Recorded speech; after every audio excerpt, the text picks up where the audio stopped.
भांजे, बोलो मामा। घर पहुंच गया? हाँ, आप कहाँ हैं? मैं अभी तक बाहर में हूं। कल तूने पापा को कुछ ज्यादा ही बोल दिया। उनका ख्याल कौन रखेगा? हम लोग बेचारे, कल से उन्होंने कुछ नहीं खाया।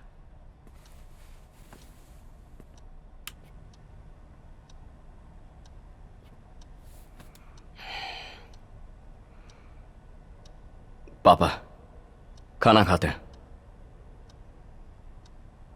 पापा चलिए खाना खाते हैं। अब रोने का क्या मतलब है? मानता हूं मुझे कल गुस्सा आ गया, पर उसे दिल में रखोगे क्या? मैं सिर्फ नाराज हूं आपसे, नफरत नहीं करता। अब गुस्सा शांत हो गया, पैसे ही तो हैं, भूल जाइए उसे।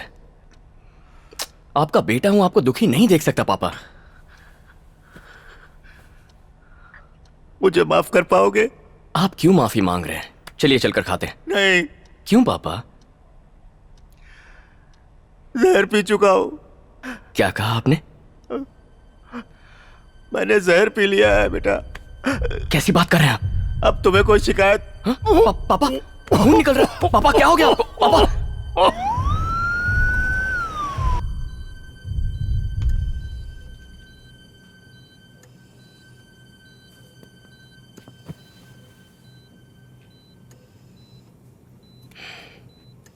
पापा बेटा, दिमाग है या नहीं आप में? ऐसे ही बिना सोचे समझे इतना बड़ा फैसला कौन लेता है पापा? तू पूछता था ना बेटा, मुझे शर्मिंदगी महसूस होती है कि नहीं। सच कहूं तो नहीं। तू शायद जानता नहीं बेटा, तेरी माँ जब बीमार थी, डॉक्टर ने कहा 1 साल से ज्यादा नहीं जी पाएगी वो। तुम और तुम्हारी बहन बहुत छोटे थे। कैसे कहता तुमसे कि 1 साल में तुम दोनों बिना माँ के हो जाओगे। बेटा, मैंने हर अरे गहरे नत्थु खैरे से पैसे मांगे। जानता था कि उन सब का उधार मैं नहीं चुका पाऊंगा। तुम्हारी माँ का इलाज करवा के किसी तरह जिंदा रखा। 3 साल तक सिर्फ और सिर्फ तुम्हारे लिए बेटा। कर्ज मांगने की एक यही वजह थी, यही बात थी जो तुम्हें पता नहीं थी। बेटा, सिर्फ तुम्हारी खुशी के लिए किसी के भी पांव में गिरने को, गिड़गिड़ाने को तैयार था। जितना पैसा मिलता ले लेता। हिम्मत मत हारना। मैं हूं बेटा। तुम्हारी बहन की शादी बहुत धूमधाम से मनाऊंगा मैं। आप यहाँ क्या कर रहे हैं? आप बाहर जाइए। चाचा आपको बात करने से मना किया था ना? अपने बेटे से भी बात नहीं कर सकता? नहीं कर सकते, आराम करना है आपको।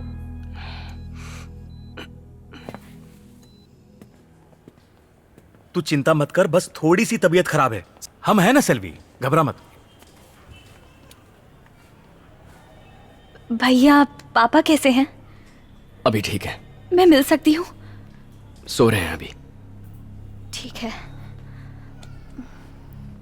कल सुबह तक डिस्चार्ज कर देंगे। पापा अभी सो रहे हैं। मैंने उसे जहर वाली बात नहीं बताई है। तुम भी मत बताना प्लीज। 1 सेकंड। सेल्वी, जरा अपना फोन दो। मैं बाद में बात करती हूँ।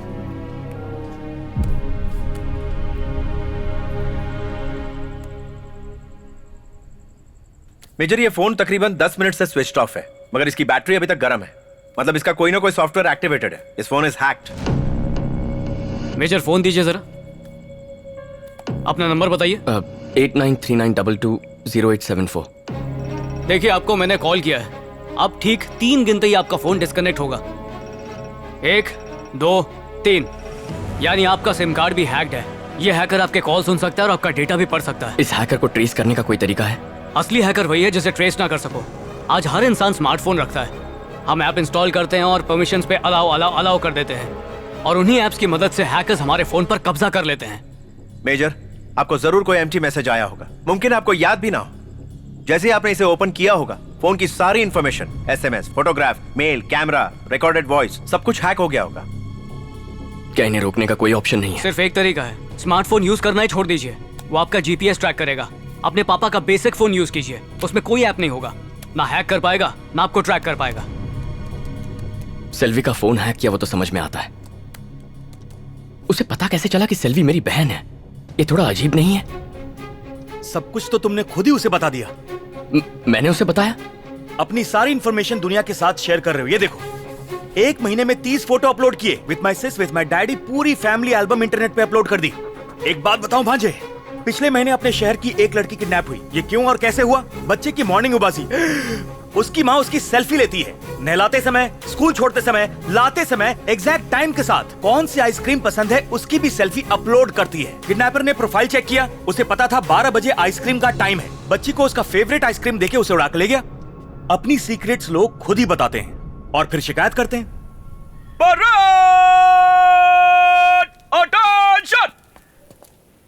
अभिमन्यु, इसे तुमसे कुछ बात करनी हेलो है। सर, मेरा नाम वसंत है सर। पिछले साल मेरी माँ के इलाज के लिए मुझे कुछ पैसों की जरूरत थी, और वैसे भी हमारे देश में मेडिकल लोन नहीं मिलता। 50 साल से ज्यादा एज वालों का हेल्थ इंश्योरेंस नहीं होता। लोन के लिए मुझे कुछ डॉक्यूमेंट्स फोर्ज कराने पड़े सर।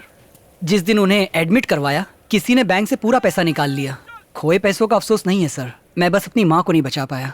अब कर भी क्या सकता हूँ सर। मैडम के यहाँ काउंसलिंग के लिए आया था, उन्होंने बताया कि आपने भी ये सब फेस किया है। पता नहीं और कितने लोग ऐसे शिकार होंगे। चलता हूँ सर। इसकी माँ की मौत का जिम्मेदार किसे ठहराना चाहिए अभिमन्यु? ये तो खुद को दोषी मानता है। तुम उसकी तरह एक आम नागरिक नहीं हो, तुम तो एक सोल्जर हो। अब तक खुद के बारे में सोच रहे थे, फिर फैमिली की परवाह करने लगे। जब उन पर कोई आंच आई तो तुम बर्दाश्त नहीं कर पाए और निकल पड़े सबसे बदला लेने के लिए। आज पूरा समाज खतरे में है। उनका क्या? उनके बारे में नहीं सोचा? इंसाफ के लिए लड़ो अभिमन्यु।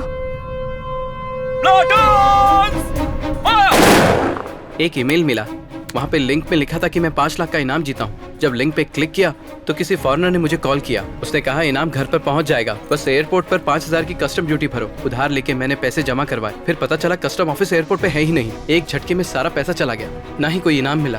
पिछले 5 सालों से पोस्टमैन पेंशन मेरे घर पहुंचाता था। पिछले 1 साल से जब सब कुछ डिजिटल हो गया तो कहा कि पैसा बैंक में जमा होगा और मुझसे साइन करवा लिए। अब कुछ दिन पहले मैं जब पेंशन ऑफिस गया तो उन्होंने कहा कि बैंक में जाओ, और जब बैंक में गया तो उन्होंने कहा कि यहाँ पैसे ही नहीं है। साहब तो बताओ आखिर मेरा पैसा गया कहाँ? सर, अपने बेटे की पढ़ाई के लिए दिन रात लोगों के यहाँ काम करके 3 लाख रुपए जमा किए थे मैंने। फीस भरने के लिए जब बैंक से पैसे लेने गई तो उन्होंने मुझसे कहा कि पैसे नहीं है। किसी ने मेरे एटीएम कार्ड से पैसे निकाल लिए। पैसे सुरक्षित रखने के लिए बैंक में डाले थे, लेकिन वहीं से चोरी हो गए।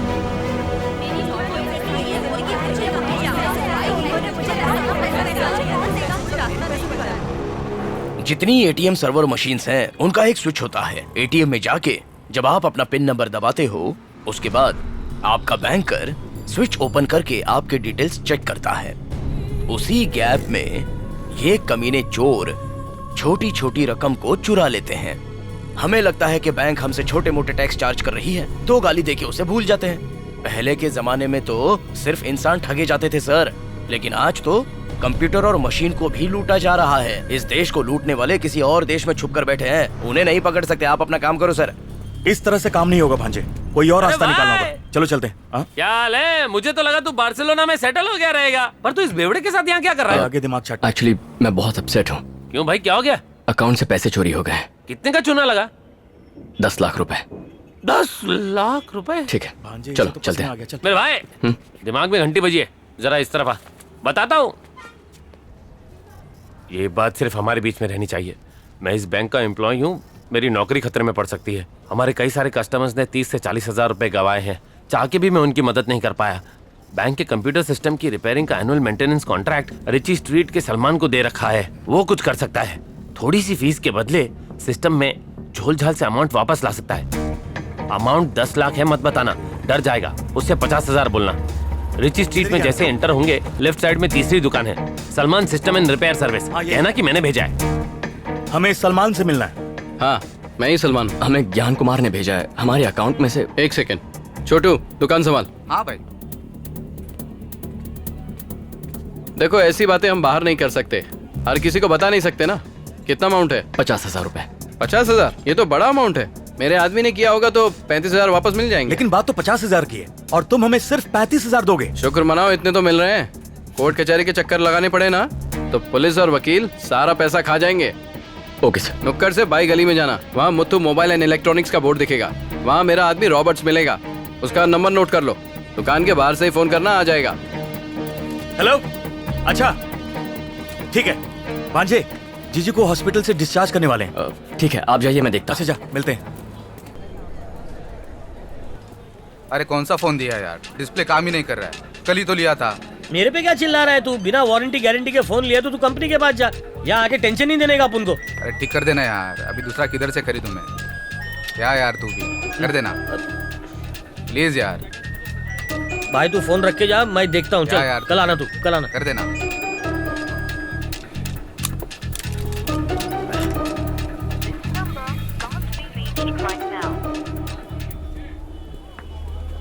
Sir Robert. रॉबर्ट मैं ही हूँ। एक्चुअली मुझे सलमान भाई ने भेजा है। सलमान भाई? इसी कॉम्प्लेक्स में दुकान है उनकी। तुम्हारा फोन नंबर दिया था और अकाउंट डिटेल्स देने को कहा था। बोल रहे हैं? मैंने अभी तुम्हें फोन किया था, तुमने फोन कट कर दिया। मेरे पास कोई कॉल नहीं आया भाई। अरे मैं बता रहा हूँ ना, अभी फोन किया, तुमने कट कर दिया था। अरे मैं फोन के बाजू में बैठा था, कोई कॉल नहीं आया मुझे, सच्ची। सर इसने बोला ना कोई कॉल नहीं आया, जाओ ना यहाँ से। एक सैमसंग का चार्जर दे रहे। चार्जर निकाल रहे। देखो भाई मैं कोई सलमान वलमान को नहीं जानता हूँ, अभी धंधे का टाइम है, टाइम खोटी मत कर, जा यहाँ से। अरे कौन है ये, कहीं को आया था? अरे फोन लाता नहीं है, बोलते रिपेयर कर दो। ऐसे कैसे रिपेयर कर दें? हम लोग को भी मगजमारी होती है ना।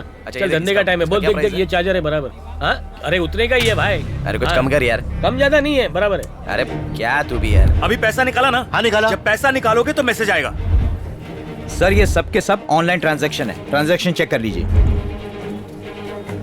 चल जल्दी जल्दी कर चल। सर मेरे फोन के एसएमएस को ब्लॉक कर सकते हैं? क्या कहा? सर मेरे फोन के बैंक के एसएमएस को ब्लॉक कर सकते हैं? ये हम नहीं कर सकते। देखिए मेरे फोन में बैंक का एसएमएस आता है, मुझे उसे ब्लॉक करना है। अगर इधर ऐसा काम नहीं होता, दूसरी जगह जाके देखो। मेरे साथ चलिए। 2 मिनट में आपकी प्रॉब्लम सॉल्व कर दूंगा। 2 अदरक वाली चाय। हाँ तो बताइए सर, आपका नंबर है या आपकी वाइफ का? क्या मतलब? अरे सर कई बार हस्बैंड का वाइफ के साथ बैंक में जॉइंट अकाउंट होता है ना, वाइफ से छुपा के पैसे कैसे निकालेंगे? आपका क्या सीन है? मेरा ही नंबर है। 15,000 लगेंगे, चलेगा? 15,000 रुपए? ऐसे भड़क रहे हो जैसे 15 लाख रुपए मांग लिए। बाकी के पैसों से आप ही तो अय्याशी करोगे। लेकिन पक्का एसएमएस ब्लॉक करवाओगे? ये तो मेरे बाएं हाथ का खेल है। सर को चाय पिला, मैं अभी आया।